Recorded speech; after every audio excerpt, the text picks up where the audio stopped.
आयुष्य आणि वेळ जगातले बेस्ट टीचर्स आहेत. वेळ तुम्हाला शिकवत असते की आयुष्याची किंमत काय आहे आणि आयुष्य तुम्हाला शिकवत असतं की वेळेचा वापर कसा करावा. सो तुमच्याकडे जो उरलेला वेळ आहे त्याचा योग्य वापर करा आणि योग्य वापर करून तुम्हाला तुमच्या आयुष्यात हवी असणारी जी गोष्ट, तुमचं जे स्वप्न आहे, तुमचं जे ध्येय आहे ते मिळवा. हॅलो वॉरियर्स, मी सुप्रिया आणि तुम्ही पाहत आहात वॉरियर ऑफिसर एज्युकेशनल चॅनल. फक्त लढण्याची नव्हे, जिंकण्याची तयारी. आजच्या व्हिडिओमध्ये मी बेसिकली त्या गोष्टींवरती बोलणार आहे ज्याच्याबद्दल अजूनही बऱ्याच जणांच्या मनामध्ये डाऊट आहे किंवा काही जणांना अजूनही समजत नाही की जे वारंवार सांगितलं जातं की तुम्ही क्वेश्चन पेपर ॲनालिसिस करा किंवा जुन्या प्रश्नपत्रिका पहा, आयोग त्याच्यातूनच प्रश्न विचारत असतो. तर हे प्रश्न ॲक्च्युली येतात कसे, याच्याबद्दल बऱ्याच जणांना कन्फ्युजन आहे. क्वेश्चन पेपर ॲनालिसिस कसं करायचं हे बऱ्याच जणांना समजत नाही आणि त्याच्यामुळेच क्वेश्चन पेपर फक्त सोडवणं असेल किंवा क्वेश्चन पेपर ॲनालिसिस केल्यानंतरही रिझल्ट येत नाही. त्याचं रिझन हे की तुम्हाला बेसिकली माहिती नसते की क्वेश्चन पेपर ॲनालिसिस कशा पद्धतीने करायचं आहे. तर क्वेश्चन पेपरचा ॲनालिसिस करताना किंवा करंट अफेअर्सचा आपल्या GSच्या सब्जेक्टशी संबंध जोडताना तो कशा पद्धतीने किंवा कशा पद्धतीने प्रश्न विचारले जातात याच्याबद्दल आज आपण बोलणार आहोत. आणि विथ प्रूफ अगेन मी तुम्हाला दाखवणार आहे की कशा पद्धतीने आयोगाने प्रश्न जे आहेत ते काही प्रमाणात रिपीट केलेले आहेत किंवा काही प्रमाणात आपण असं म्हणूयात की जे पाठीमागचे प्रश्न आहेत त्याच्याच सोर्समधून हे प्रश्न आलेले आहेत. ठीक आहे, तर दोन पेपर्स आहेत आत्ता माझ्याजवळ. एक 4 सप्टेंबरला झालेला आहे आणि दुसरा 26 फेब्रुवारीला झालेला आहे.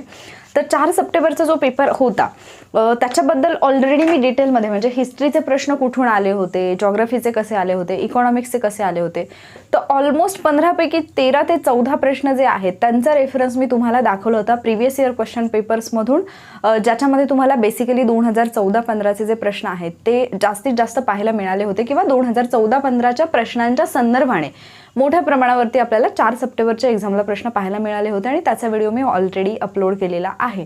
तर तो तुम्ही आपल्या वॉरियर ऑफिसर या यूट्यूब चॅनलवरती जाऊन पाहू शकता, जिथे तुम्ही हे लेक्चर पाहत आहात तिथेच. ठीक आहे, आता आपण बोलणार आहोत 26 फेब्रुवारीला जी एक्झाम झाली ग्रुप बीची. तर त्या पेपरच्या संदर्भाने ॲक्च्युली ज्यावेळेला पेपर झाला त्याच्यानंतरही मी लगेच आपल्या टेलिग्राम चॅनलवरती काही क्वेश्चन्स सेंड केले होते जे की आयोगाने यापूर्वीच्या प्रश्नांप्रमाणे विचारले होते किंवा 1-2 जे रिपीट झाले ते प्रश्न पण मी टाकले होते, रेफरन्सेस पण टाकले होते.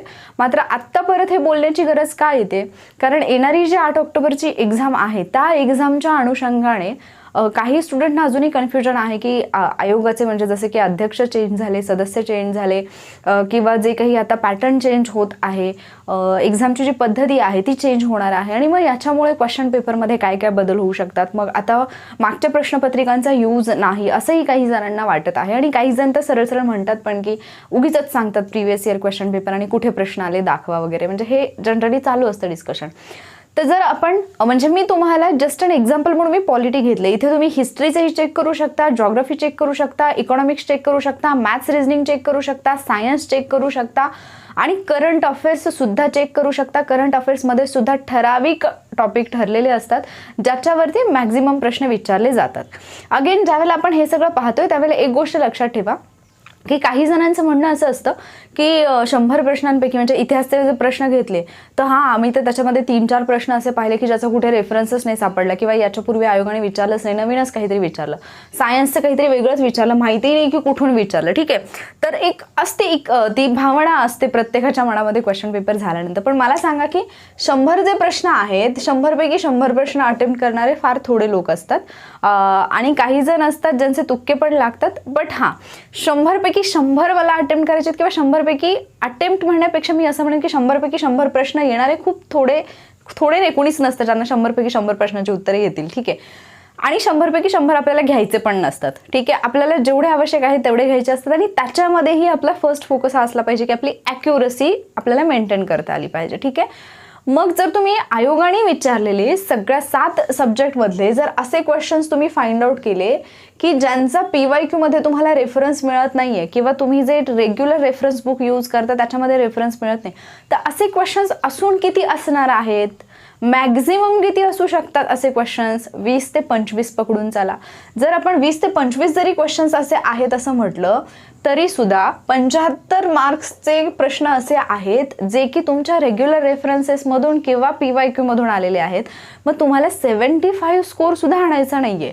75चं मेरिट पण नाही लागत, त्याच्यापेक्षाही कमीच लागतं. मग या 75 ते तुम्हाला कळलं पाहिजे की 100पैकी कुठले 75 असे आहेत जे की माझ्या रेफरन्सेसमधून किंवा PYQ मधून आलेले आहेत आणि तेच तुम्हाला अटेम्प्ट करायचे आहेत आणि करेक्ट अटेम्प्ट करायचे, तर तुमचा स्कोर येणार आहे. आलं लक्षात? मग जर आपण 26 फेब्रुवारीचा पेपर पाहिला तर पॉलिटीचे जे 10 क्वेश्चन्स आहेत ते कुठल्या टॉपिकवरती आले होते ते टॉपिक मी लिहिलेले आहेत. आणि त्या टॉपिक म्हणजे तुम्ही जरी एकदा दोनदा तुम्ही बुक रीड केलं असेल, पण बेसिक जे आता जसं की काही दिवस उरलेत एक्झामला, तर या कालावधीमध्ये जर तुम्ही क्वेश्चन पेपरचं प्रॉपरली ॲनालिसिस केलं असतं तर तुम्हाला हे 10च्या 10 क्वेश्चन्स कसे सुटले असते याच्याबद्दल आपण इथे बोलणार आहोत. ठीक आहे? तर पंचायत राज हा जो विषय आहे पॉलिटीच्या दृष्टीने, तर त्याला काही जण खूप जास्त महत्त्व देतात, काही जण कम्प्लिटली निग्लेक्ट करतात. काही जणांचं असतं की मी जे काही राज्य व्यवस्थापन आहे किंवा राज्य प्रशासन याला 50% देईन आणि म्हणजे राज्यघटनेला 50% आणि याला 50% देईन, असं चालू असतं. आणि काही जणांचं काहीच नसतं, रँडमली जे समोर येईल ते वाचत असतात.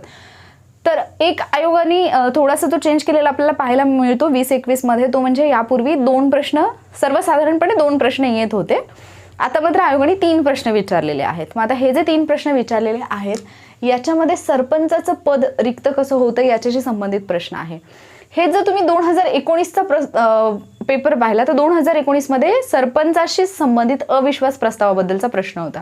मग जेव्हा तुम्ही पंचायत राज किंवा ग्राम प्रशासन अभ्यासत आहात, ज्यावेळेला तुम्ही सरपंच पद अभ्यासता, उपसरपंच पद अभ्यासता, जिल्हा परिषदेचे अध्यक्ष किंवा पंचायत समितीचा सभापती अभ्यासता, त्यावेळेला या गोष्टी तुम्हाला माहितीच असायला पाहिजेत. म्हणजे तुम्ही सरपंचाचा अभ्यास केला किंवा तुम्हाला अविश्वास प्रस्तावाचा जर प्रश्न आलेला आहे, जेव्हा तुम्ही 2019चा पेपर ॲनालिसिस करता त्यावेळेला तुम्ही सरपंचाची निवडणूक कशी होते, सरपंचाची म्हणजे सरपंच कसा निवडला जातो, कारण हे थेट जनतेतून सरपंच वगैरे हे सारखं चर्चेमध्ये होतं, त्यामुळे ते तुम्हाला पाहणं आवश्यकच होतं. सो सरपंच कसा निवडला जातो हे तुम्हाला पाहणं गरजेचं आहे. सरपंच किती कालावधीसाठी पदावरती राहतो हे पाहणं गरजेचं आहे. सरपंचाचं पद रिक्त कसं होतं हे पाहणं गरजेचं आहे. सरपंचावरती अविश्वास प्रस्ताव कसा आणला जातो हे पाहणं गरजेचं आहे. महिला सरपंच असेल तर त्याच्यासाठी काही वेगळ्या कंडिशन्स आहेत का? ज्यावेळेला सरपंचावरती अविश्वास प्रस्ताव आणायचे त्यावेळेला जी बैठक बोलवली जाईल ती विशेष बैठक कोण बोलवतं, कशा पद्धतीने बोलवली जाते, त्याच्यामध्ये सरपंचाला मतदानाचा अधिकार असतो नसतो, या सगळ्या गोष्टी तुम्ही ॲनालिसिस किंवा त्याचं स्पष्टीकरण करणं हे या प्रश्नाच्या ॲनालिसिसमध्येच येतं. ज्यावेळेला तुम्ही 2019चा तो प्रश्न वाचता त्यावेळेला सरपंचाचं पद, अरे सरपंचावरती अविश्वास प्रस्ताव जर आणला तर सरपंचाचं पद रिक्त होणार आहे. आणि इकडे जे विचारलेलं आहे ते सरपंचाचं पद रिक्त होण्याशी संबंधितच प्रश्न आहे. म्हणजे ज्या वेळेला प्रश्न येतो तर त्याचा संदर्भ तुम्हाला 100% PYQ मध्ये सापडतो. ग्राम विकास समित्यांशी संबंधित प्रश्नाला ज्यावेळेला तुम्ही आपला जो मुंबई ग्रामपंचायत अधिनियम किंवा महाराष्ट्र ग्रामपंचायत अधिनियम आहे 1958चा, तो जेव्हा तुम्ही अभ्यासत असता तर या ज्या समित्या आहेत, सरपंच समिती असेल, ग्राम विकास समिती असेल, तर या काही समित्या ज्या दिलेल्या आहेत स्पेसिफिकली त्यांच्याबद्दलच्या तरतुदी तुम्हाला माहिती असणं गरजेचं आहे. त्याचबरोबर जिल्हा परिषद असेल, पंचायत समिती असेल, ग्रामसभा असेल, ग्रामपंचायत यांच्या ज्या विशेष बैठका होतात त्या कशा पद्धतीने बोलवल्या जातात, रेग्युलर बैठक कोण बोलवतं आणि विशेष बैठक ज्यावेळेला असेल त्यावेळेला ती कोण बोलवतं, तर या बाबतीतची माहिती तुम्ही वाचून घेणं हे अपेक्षित असतं ज्यावेळेला अशा पद्धतीचा प्रश्न येऊन गेलेला असतो. सरपंच समितीबद्दल ऑलरेडी प्रश्न विचारलेला आहे, मग ग्रामविकास समितीबद्दल का प्रश्न नाही येऊ शकत, हा विचार तुम्हाला लगेच तिथेच यायला पाहिजे. ठीक आहे? त्यानंतर झेडपीची विशेष बैठक. आता मागेच एक प्रश्न विचारला होता की जिल्हा परिषदेच्या वर्षातून किती बैठका घेणं आवश्यक असतं, हा सरळ सरळ प्रश्न होता. मग जर तुम्हाला किती बैठका घेणं विचारलेलं आहे तर ज्या वेळेला तुम्ही त्या प्रश्नाचं ॲनालिसिस करताय फक्त किती बैठका झाल्या पाहिजे तो एक नंबर पाठ करणं अपेक्षित नसतं. त्या बैठका कधी बोलवल्या जातात हे तुम्हाला माहिती असलं पाहिजे. जिल्हा परिषदेची रेग्युलर बैठक कोण बोलवतं, त्याचं अध्यक्षस्थान कोण भूषवतं, विशेष बैठक जर पाहिजे असेल तर त्याची सूचना कोण देतं किंवा किती दिवसांमध्ये ती बोलवणं गरजेचं असतं, त्याचं अध्यक्षस्थान कोण भूषवतं, ती स्पेसिफिक व्यक्ती नसेल तर कोण अध्यक्षस्थान भूषवतं, या गोष्टी तुम्ही अभ्यासणं हे अपेक्षित असतं आणि म्हणून आयोगाने असे प्रश्न पुढे जाऊन विचारलेले असतात. सो ज्या वेळेला तुम्ही PYQ व्यवस्थितपणे हे करता म्हणजे PYQचा व्यवस्थित अभ्यास करता तर पुढचे प्रश्न तुम्हाला सुटतात. जसं की हे 3ही प्रश्न, या 3ही प्रश्नांशी संबंधित प्रश्न तुम्हाला मागे पाहायला मिळतात. त्याच्यानंतर सरकारी आयोग. सरकारी आयोगाबद्दल तर आयोगाने सरळ सरळ यापूर्वी प्रश्न विचारलेले आहेत. ठीक आहे? मग ज्यावेळेला तुम्ही सरकारी आयोग अभ्यासता त्यावेळेला फक्त तुम्ही केंद्र राज्य संबंध किंवा तो कशाशी संबंधित आहे एवढंच अभ्यासणं किंवा त्याचं एक पर्टिक्युलर इयर एवढं पाठ करणं अपेक्षित नसतं. तर सरकारी आयोगाच्या शिफारशी काय आहेत महत्त्वाच्या ते एकदा पाहून घेणं गरजेचं असतं. पण आपल्याला एक सवय सवय असते की चाकोरीतून चालायचं.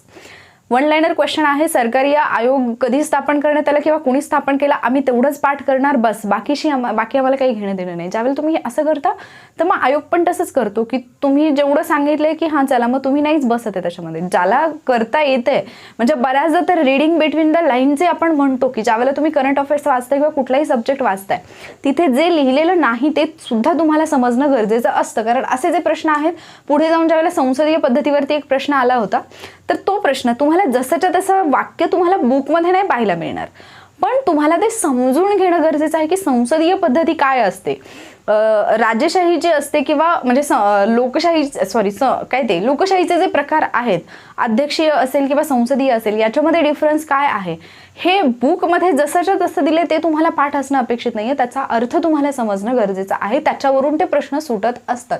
ठीक आहे. आणि या प्रकारचे म्हणजे आकलनात्मक प्रश्न यापूर्वी पॉलिटीच्या संदर्भात आयोगाने वेळोवेळी विचारलेले आहेत. फॉर एक्झाम्पल प्रस्तावनेवरचा जो प्रश्न आहे, तर प्रस्तावनेवरती विचारताना पण तसे प्रश्न विचारले जातात. मूलभूत हक्कांच्या बाबतीत तसे प्रश्न येतात. संसदेच्या बाबतीतही असे प्रश्न येऊन गेलेले आहेत.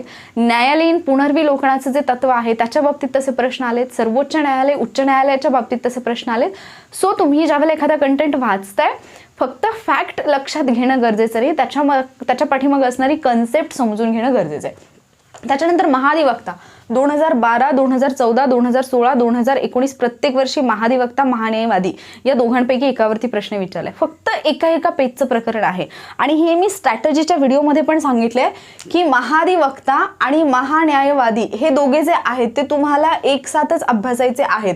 तेही अभ्यासताना आणखी एक काळजी घ्यायची, जेव्हा प्रश्न येतो त्यावेळेला बऱ्याचदा आयोग, आपण महाधिवक्ता म्हणजे आपल्याला एवढं माहित असतं की राज्याचा महाधिवक्ता आहे आणि भारताचा महान्यायवादी आहे, बट मराठीमधले शब्द हे आपल्याला नेहमी कन्फ्यूज करणारे असतात.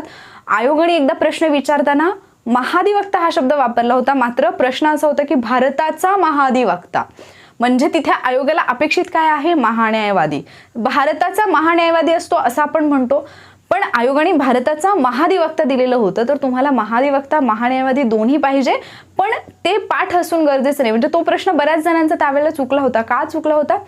कारण महाधिवक्ता विचारले आणि मग विधान महान्यायवादीबद्दल दिलेत. अरे पण सुरुवातीला भारताचा हे मेन्शन केलंय ना, मग भारताचा कोण असणार आहे? त्याच्यासाठी इंग्लिशमधले शब्द, आणि बरेच जे मराठी मीडियमचे स्टुडंट आहेत त्यांना इंग्लिशमधले शब्द जे आहेत ते नाही जमत किंवा नाही समजत. तर ठीक आहे, पण ॲटलिस्ट प्रश्न तरी समजून घेऊ शकता ना. माझं महाधिवक्ता, महान्यायवादी पाठ आहे म्हणून मी फक्त महाधिवक्ता हा शब्द वाचला आणि लगेच विधानांकडे गेले, तर हे करून चालत नाही.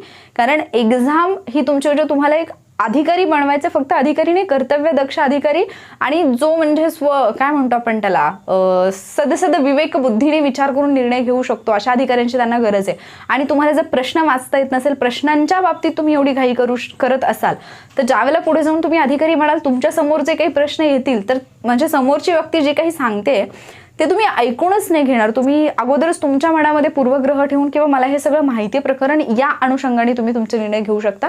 त्यामुळे ही क्वालिटी तुमच्यामध्ये आत्तापासून डेव्हलप होणं गरजेचं असतं. तर महाधिवक्त्यावरती यापूर्वी प्रश्न येऊन गेलेले आहेत. संसदीय पद्धतीबद्दल मी आता बोलले. अर्थविधेयक, आयोगाने प्रश्न विचारताना अर्थविधेयकाबद्दल विचारलं. बरेच जण कन्फ्युजनमध्ये, अर्थविधेयक म्हणजे काय?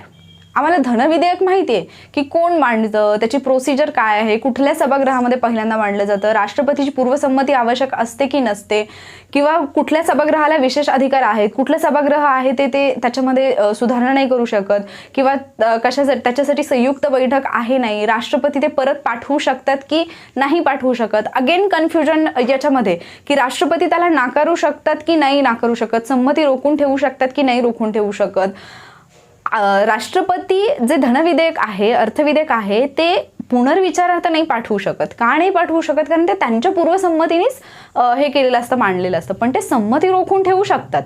पण आपल्याकडे काय, याच्यामध्ये आपण एवढं कन्फ्युजनमध्ये, म्हणजे काय ना, एक्स्ट्राचं करायला जायचं, जे दिले तेवढं व्यवस्थित समजून नाही घ्यायचं, किंवा त्याच्यामधला आशय काय आहे तो समजून घेण्याकडे आपला कल नसतो, एक्स्ट्राचं काहीतरी करायला जायचं आणि त्याच्यामध्ये जे मेन आहे ते राहून जातं. मग जर धनविधेयक असेल तर याच्यावरती वारंवार आयोगाने प्रश्न विचारलेत. जोडा लावाला असेल स्पेसिफिक धनविधेयकाचं कलम असेल, धनविधेयक पारित करण्याची पद्धती असेल, पहिल्यांदा कुठल्या सभागृहात मांडलं जातं असेल, राष्ट्रपतीचा टॉपिक असताना राष्ट्रपतीवरती जेव्हा प्रश्न येतात त्यावेळेला राष्ट्रपतींची धनविधेयकाच्या बाबतीत असणारी भूमिका या संदर्भात प्रश्न विचारलेत. पण आयोगाने आम्हाला आत्ता विचारताना धनविधेयक नाही विचारलं, अर्थविधेयक विचारलं आणि हे आम्हाला माहितीच नाही. पॉलिटी असेल, कुठलाही विषय घ्या, कुठलाही विषय, काही शब्द असे असतात ज्याचे वेगवेगळे अर्थ असतात किंवा एकाच शब्दासाठी दुसरा पर्यायी शब्द असतो आणि आयोग ते पर्यायी शब्द वापरत असतो आणि म्हणून तुम्हाला ते पर्यायी शब्द सुद्धा माहीत असणं गरजेचं असतं. ठीक आहे. सो ज्यावेळेला तुम्ही अभ्यास करताय, मी 1000 वेळा हे सांगितलंय की कोणाला तरी दाखवायचंय म्हणून किंवा फक्त पोपटपंची करायची म्हणून किंवा पाठांतर करायचं आणि तज्ज्ञ बनायचं म्हणून अभ्यास करू नका. समजून घ्या आणि त्याच्यातही महत्त्वाचं आयोगाला काय अपेक्षित आहे ते समजून घ्या. ते कधी तुम्हाला समजतं जेव्हा तुम्ही सिलेबस पाहता आणि प्रश्नपत्रिका पाहता. या 2 गोष्टी अभ्यासल्यानंतर तुम्हाला समजू शकतं. त्यानंतर संसदेचा राज्यसूचीतल्या विषयांवरती कायदा करण्याचा अधिकार, केंद्र राज्य संबंध, याचं जे लेक्चर मी घेतलं होतं, ॲक्च्युली ते चॅलेंजमधलं लेक्चर होतं, पण त्याचा काहीसा पार्ट जो मी चॅनलवरती पण टाकलेला आहे, तुम्ही तो एकदा पाहून घ्या. त्याच्यामध्ये पण मी असं म्हटलेलं आहे की आयोगाच्या दृष्टीने इम्पॉर्टंट आहे, पण विद्यार्थ्यांकडून थोडासा दुर्लक्षित राहिलेला हा पार्ट आहे. ठीक आहे की विद्यार्थ्यांना असं वाटतं की हा राज्यसेवेसाठी आहे, कंबाईनला काही घेणं देणं नाही आहे, पण हे कधीतरी चुकीचं ठरतं आपलं. कारण सध्या जर आपण पाहिलं तर बरेच मुद्दे असे म्हणजे केंद्र राज्य बऱ्याच ठिकाणी आपल्याला कॉन्फ्लिक्ट्स पाहायला मिळतात आणि त्याच्यामुळे हे मुद्दे माहिती असणं गरजेचं आहे. 7वं परिशिष्ट जे आहे किंवा 7व्या अनुसूची जे आहे त्याच्यामध्ये दिलेली विषयांची विभागणी, याच्यावरती आयोगाने वारंवार प्रश्न विचारलेत. जोड्या लावाच्या स्वरूपामध्ये राज्यसूचीतला विषय कुठला आहे, संघसूचीतला विषय कुठला आहे आणि समवर्ती सूचीतला विषय कुठला आहे, याच्यावरती आयोगाने वारंवार प्रश्न विचारत. मग आपण काय करणार ना की तिन्ही सूची आहेत, मला तिन्ही सूचीतले विषय पाठ करायचे आहेत, बस त्याच्याच पाठीमागे लागायचं. अरे पण तिन्ही सूची आहेत तर मग पहिला म्हणजे एवढंच डोक्यात, केंद्र सूची आहे, केंद्र कायदा करेल, राज्य सूची आहे, राज्य कायदा करेल, समवर्ती आहे, दोघे कायदा करतील, उरलेले गेले केंद्राकडे. ही 4 ते 5 वाक्य ना तोंडपाठ असतात. पण असं कधी होऊ शकतं का की राज्य सूचीतल्या एखाद्या विषयावरती केंद्र कायदा करेल? असं कधी होऊ शकतं का की समवर्ती सूचीमध्ये राज्यानेही कायदा केला आणि संसदेनेही कायदा केलाय, राज्य आणि केंद्र दोघांनी कायदा केलाय, मग याच्यामध्ये काय होणार? कोणाचा कायदा वरचढ ठरणार? कुठल्या कायद्याला जास्त मान्यता मिळणार? असं काही आहे का की राज्याच्या विषयावरती केंद्र कायदा करू शकेल? असं काही आहे का की केंद्राचा विषय आहे पण राज्याला त्याच्याबद्दल कायदा करायचा आहे, मग त्याच्यासाठी राज्यघटनेमध्ये काही तरतूद आहे का? तर हे सगळं जे आहे किंवा या 7वं जे परिशिष्ट आहे याच्यामध्ये काही बदल करायचा असेल, याच्यामधल्या विषयांमध्ये काही ऍड करायचे असतील, काही कमी करायचे असतील, काही इकडून तिकडे फिरवायचे असतील, जसे की काही राज्य सूचीतले विषय समवर्ती सूचीमध्ये टाकण्यात आलेले आहेत, तर याची प्रोसिजर काय आहे इथपर्यंत आम्ही कधी जातच नाही. का? कारण आम्हाला माहितीच नाही अनालिसिस करायचं म्हणजे काय. आणि वरून आपण काय म्हणतो, मी अनालिसिस केलं पण त्याचा काही फायदाच नाही झाला आणि जे कोणी सांगतात ते उगीच सांगतात. अरे तुम्हाला अनालिसिस करायचं म्हणजे काय करायचं हेच तुम्हाला माहिती नाही. ठीक आहे, तर या गोष्टी पहिल्यांदा समजून घ्या. आता एक प्रश्न आला होता 2021च्या एक्झाममध्ये, हायकोर्टमधल्या न्यायाधीशांची संख्या ठरवण्याचा अधिकार कोणाला असतो? आता बऱ्याच जणांना हा प्रश्न म्हणजे उच्च न्यायालयाशी संबंधित आहे पण डिरेक्टली त्या प्रकरणातून आलाय असं बऱ्याच जणांना वाटणं हे स्वाभाविक होतं.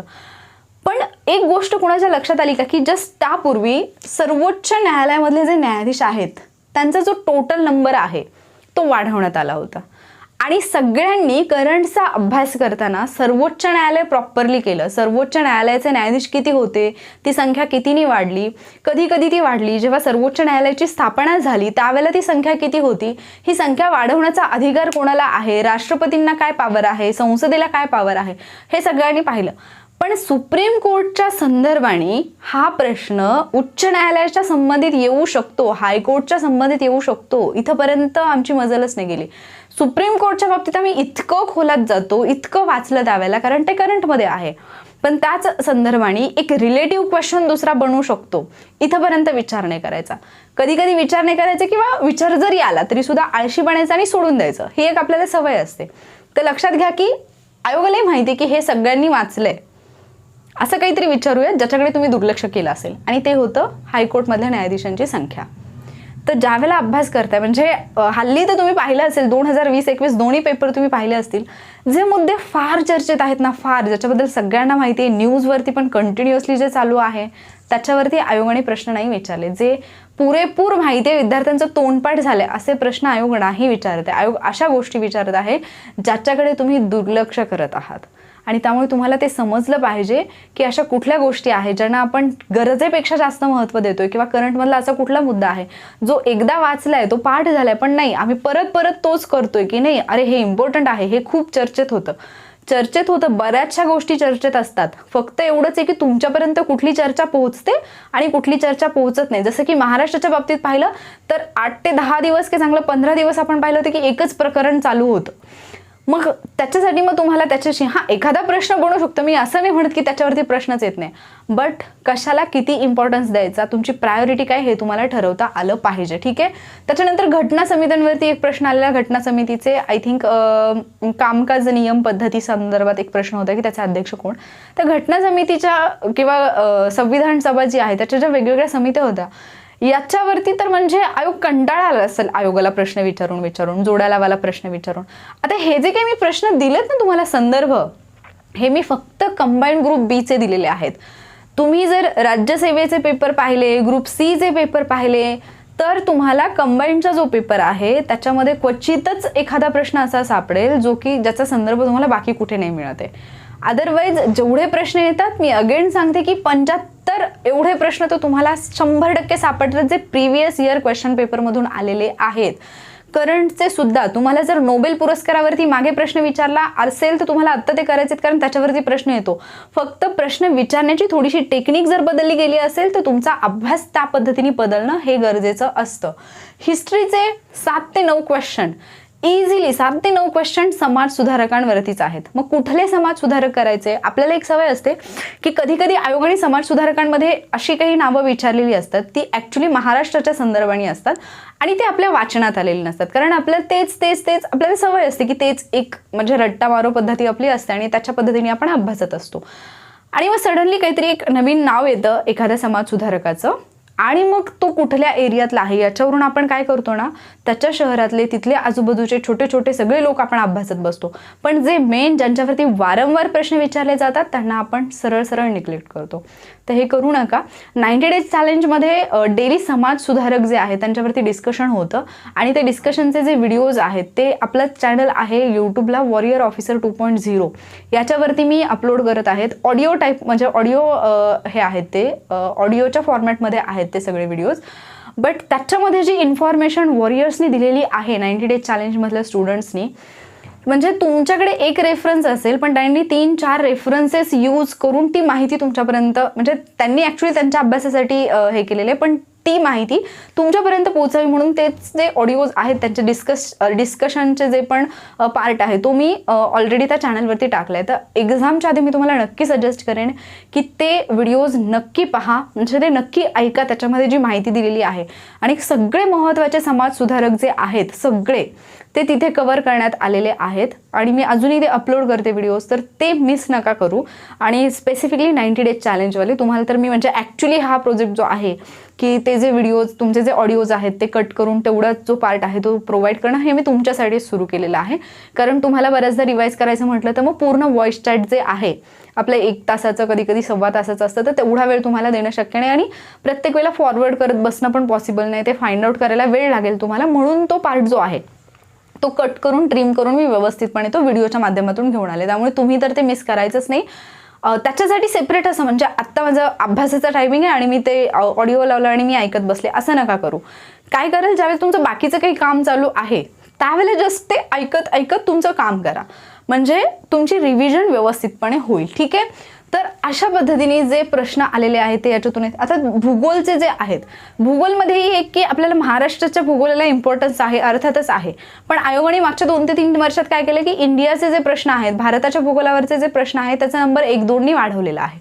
थोडे विचारायला लागलेत, बट त्याच्यातही बेसिकच असतात प्रश्न. बेसिक गोष्टींवरतीच, जसं की नदी प्रणाली असेल किंवा खनिज संपत्ती असेल तर याच्याशी संबंधितच प्रश्न येतात. मग तेवढा कंटेंट तुम्हाला भारताचा माहिती तर असायला पाहिजे ना, कारण 10वीचं जे पुस्तक आहे ते जेव्हा तुम्ही अभ्यासता तर तेवढी बेसिक माहिती तुमची तिथेच होते. मग जे तुम्ही 10वीला शिकलात ते जर तुम्हाला आत्ता म्हणजे परत रिवाईज नसेल करायचं, तर मग भारताच्या भूगोलावरती प्रश्न आले आणि मग मी आता काय करू, मग मी कुठलं रेफरन्स बुक घेऊ आणि मग मला सगळा भारताचा भूगोल म्हणजे अगदी राज्यसेवेला करायचं असल्यासारखं भारताचा भूगोल अभ्यासत बसायचं. तर हे करू नका. समजून घ्या की आयोगाची त्या एक्झामसाठीची डिमांड काय आहे. आता इथून पुढे तर परत ज्या अराजपत्रित परीक्षा आहेत त्या एकत्रित होणार आहेत, त्याच्यामुळे अर्थातच पॅटर्न चेंज होण्याचे चान्सेस फार मोठ्या प्रमाणावरती आहेत. आणि मग ते झाल्यानंतर परत तुम्हाला तुमची स्ट्रॅटेजी जी आहे ती परत वाटेल की अरे चेंज करायचं. पण एक गोष्ट, कुठलीही एक्झाम असेल, तुम्ही कुठल्याही फील्डमध्ये असाल आणि कितीही पॅटर्न चेंज झाले, काहीही झालं, सिलेबस जर चेंज झाला तर थोडासा फरक पडतो. अदरवाईज जर सिलेबस चेंज नाही झाला, जो सिलेबस आहे तोच नवीन फॉर्मॅटमध्ये जरी दिला असला तरी सुद्धा लक्षात ठेवा की प्रिव्हियस इयर क्वेश्चन पेपर शिवाय पर्याय नाही. MPSCच्या क्षेत्रातले तुमचे सगळ्यात पहिले, सर्वात मोठे, सर्वात महत्त्वाचे 2च गुरु आहेत. आयोगाचा सिलेबस, आयोगाने आत्तापर्यंत जे एक्झाम घेतलेले आहेत त्याचे papers, previous year question papers आणि सिलेबस. याच्यानंतर बाकी कुठलं यूट्यूब चॅनल, कुठली अकॅडमी, कुठल्या मॅडम, कुठले सर, हे सगळे नंतर येतात. आधी या 2 गोष्टी तुम्हाला जर समजल्या तर त्यांच्यापेक्षा चांगला शिक्षक तुमच्यासाठी दुसरा कोणीच असू शकत नाही. फक्त तुम्हाला तो अभ्यास व्यवस्थित करता आला पाहिजे. काही जणांना वाटेल की पॉलिटीचे क्वेश्चन रिपीट झालेत म्हणून मॅडमनी घेतलेत, असं नाही आहे. हेच ज्यावेळेला सप्टेंबरमधल्या पेपरच्या 4 सप्टेंबरच्या पेपरच्या बाबतीत झालं होतं त्यावेळेला मी पहिल्यांदा इकॉनॉमिक्सचे दिले. काही जण म्हटले इकॉनॉमिक्सचं दाखवत आहे, बाकी सब्जेक्टचं दाखवा. मी जॉग्रफीचं पण दाखवलं, मी हिस्ट्रीचं पण दाखवलं, मी पॉलिटीचं पण दाखवलं, सायन्सचंही मी सांगितलं. तर हे तुम्हाला जर शोधता आलं तर तुम्हाला सापडणार आहे. पण जर तुम्हाला शोधायचं नसेल आणि तुम्हाला फक्त दुसऱ्यावरती ढकलायचं असेल किंवा टीका करायची असेल तर हे तुम्हाला सापडणार नाही आणि तुम्ही तेच करत बसणार, तुम्ही एक्झाम क्वालिफाय नाही होणार. सो जे प्रॉपरली करतात त्यांना मी नक्की सांगेन की टेस्ट सिरीज तर आहेत हेल्पफुल, कारण टेस्ट सिरीज ज्या पण असतात ते पण लोक पहिल्यांदा आयोगाच्या पेपरचा अभ्यास करतात आणि त्या अनुषंगानेच प्रश्नांची रचना करतात. पण तुम्हाला सगळ्यात पहिला प्रेफरन्स तुमचा काय असला पाहिजे, आयोगाचे पेपर. आता जे कोणी टेस्ट सिरीज आणि आयोगाचे पेपर हे दोन्ही सोडवणार असतील तर त्यांना मी अगेन सजेस्ट करेन, कारण आता मला माहिती आहे की या व्हिडिओनंतर काही जणांचं कन्फ्युजन होईल की आम्ही टेस्ट सिरीज सॉल्व्ह करणार होतो, मग आता टेस्ट सिरीज घ्यायला नको का. असं नाही आहे. तुम्ही टेस्ट सिरीज घ्या, टेस्ट सिरीजमधले पेपर सोडवा, ते ॲनालिसिस करा आणि त्याच्यातही एक गोष्ट लक्षात ठेवा की कोणीतरी ॲनालिसिस केलेला व्हिडिओ पाहणं आणि तुम्ही स्वतः ॲनालिसिस करणं, 2 स्टुडंट, एक व्हिडिओ पाहतो आणि एक स्वतः ॲनालिसिस करतो, क्वालिफाय होण्याचे चान्सेस याचे जास्त असतात जो स्वतःहून ॲनालिसिस करतो. कारण जो स्वतः ॲनालिसिस करतो त्याच्या बऱ्याचशा गोष्टी क्लिअर झालेल्या असतात. थोडा वेळ लागतो सुरुवातीला, बट एकदा तुम्हाला म्हणजे तुम्ही यूज टू झाला, तुम्हाला माहिती झालं एक्झॅक्टली काय करायचे, की त्याच्यानंतर तुम्ही कुठलाही पेपर असला तरी त्याचा ॲनालिसिस खूप कमी वेळेमध्ये, कमी इन द सेन्स म्हणजे असं नाही की तासात 2 तासात, पण तुम्ही पहिला जेवढा तुम्हाला वेळ लागत होता त्याच्यापेक्षा फास्ट त्याचा ॲनालिसिस कंप्लीट करू शकता. सो तुम्ही पहिल्यांदा जे पण टेस्ट सिरीज आहेत त्याचे क्वेश्चन पेपर सॉल्व्ह करा आणि एक्झामच्या जस्ट आधी म्हणजे 10 दिवस आधी वगैरे तुम्ही जे आयोगाचे पेपर्स आहेत ते सॉल्व्ह करा. बेसिकली मी लास्ट टाइम सांगितलं होतं की फक्त 2017 ते 20चे पेपर्स करू नका, हे मी खूप वेळा सांगितलं होतं. त्याच्या पाठीमागचे पण पेपर्स करा हे मी सांगत होते. बट खूप सगळ्या याच्यावरती चॅनल्सवरती, टेलिग्राम चॅनलवरती, खूप सगळ्या यूट्यूब चॅनल्सवरती मी हे पाहिलं होतं की सगळेजण हेच सजेस्ट करतात की 2017 पासून पुढचे करा, मागचे करू नका. पण जो पेपर आला 4 सप्टेंबरला त्याच्यामध्ये जे क्वेश्चन होते ते 17, 18, 19 मधले क्वेश्चन्स नव्हते, ते 14, 15चे क्वेश्चन जे होते त्याच्यातून आलेले प्रश्न होते आणि हे मी दाखवलं सुद्धा होतं नंतर. सो ज्यावेळेला म्हणजे मी सांगते तर अर्थात मी खूप रिस्पॉन्सिबिलिटी घेऊन सांगते, असं नाही की मी उगीच काहीतरी सांगते. मी पहिल्यांदा त्याचा काहीतरी स्टडी करते आणि मगच तुमच्यापर्यंत ते घेऊन येते. ज्याला पटतं ते फॉलो करतात, ज्याला नाही पटत त्यांनी सोडून द्यावं, त्याच्याकडे त्यांनी भानगडीती पडू नये. पण सांगण्याचा उद्देश हा असतो की जिथे कुठे तुमच्या म्हणजे जास्त मेहनत, जास्त वेळ तुमचा वाया जाणार आहे तो जाऊ नये म्हणून हे सांगते. आता यावेळेला मीही सगळ्यांना हेच सांगितलं, म्हणजे चॅलेंजमध्ये सांगितलं की आपण 2017 पासून 21 पर्यंतचे करणार आहोत. पण ज्यावेळेला मी हे सांगितलं त्यावेळेला हेही तुम्ही लक्षात ठेवा की जेव्हापासून चॅलेंज सुरू केलं, जेव्हापासून आपण हे टार्गेट घ्यायला लागलो, जेव्हापासून आपण सब्जेक्ट घेतले त्यावेळेला मी प्रत्येक टॉपिक नंतर तुम्ही PYQ अभ्यास आहे अगदी सुरुवातीला सांगितलेलं आहे. मग जेव्हा तुम्ही PYQ अभ्यासत आहात त्यावेळेला तुमचे ऑलरेडी म्हणजे 2012 पासून पुढचे जे क्वेश्चन्स आहेत त्या टॉपिकवरती आलेले ते तुमचे झालेत. आणि दुसरा एक बदल आयोगाचा थोडासा आपल्याला पाहायला हा मिळतो की मल्टीलायनर क्वेश्चन्स जे फार मोठ्या प्रमाणावरती विचारले जात होते त्याचं प्रमाण थोडंसं कमी झालं. वन लायनर क्वेश्चन जे आहेत तेही आता विचारले जात आहेत. सो हा जो एक दृष्टिकोन आहे ना की मल्टीलायनर क्वेश्चन्स फार असतात आणि मग त्याच्यामुळे आमचे मार्क्स जातात, तर तो कुठेतरी ॲक्च्युली मल्टीलायनर क्वेश्चन्स तुमच्यासाठी प्लस पॉईंट असतो. कारण तिथे तुम्हाला 4 पैकी 1-2 ऑप्शन जरी माहिती असले तरी उत्तर येतं. पण ज्यावेळेला वन लायनर असतं त्यावेळेला तुम्हाला ते परफेक्ट माहिती असावंच लागतं. ठीक आहे, पण तो प्रत्येकाच्या स्टडी स्ट्रॅटेजीचा भाग आहे. कोणाला वन लायनर इझी जातात, कोणाला मल्टीलायनर इझी जातात. पण ज्याला ॲनालिसिस करता आलं त्याला पास होण्या इतके मार्क 100% मिळतात. ठीक आहे, सो तुमचा फोकस कशावरती म्हणजे ठेवायचा आहे तुम्हाला हे तुम्ही डिसाईड करा. आणि ज्यांना डाऊट होता मनामध्ये की अरे खरंच हे गरजेचं आहे का, क्वेश्चन पेपर ॲनालिसिस गरजेचं आहे का, याचा खरंच फायदा होतो का, हे आवश्यक आहे का, किंवा हे ॲक्च्युली कसं करायचं असतं. मग मी ॲनालिसिस केलं होतं पण मला तर कुठले पेपरमध्ये प्रश्न असे नाही दिसले की जे प्रिव्हियस इयर क्वेश्चनमधून आहेत. तर तुमची पद्धती थोडीफार चुकत होती, ती मी फक्त इथे तुम्हाला एक्सप्लेन केली. निश्चितपणे तुम्हाला या व्हिडिओचा फायदा होईल अशी मला आशाने मला खात्री आहे ॲक्च्युली. तर जर तुम्हाला हा व्हिडिओ हेल्पफुल वाटला असेल आणि तुमचे काही डाऊट्स याच्यातून क्लिअर झाले असतील तर लाईक आणि शेअरसुद्धा करा. आणि जर तुम्हाला जे पण व्हिडिओज मी अपलोड करत आहे ते तुमच्या एक्झामच्या दृष्टीने हेल्पफुल जर वाटत असतील, जर तुम्हाला असं वाटत असेल की कुठेतरी तुमच्या या प्रवासामध्ये व्हिडिओज थोडंफार कॉन्ट्रीब्यूट करत आहेत, तर चॅनलला सबस्क्राईब करायला विसरू नका. थँक्यू.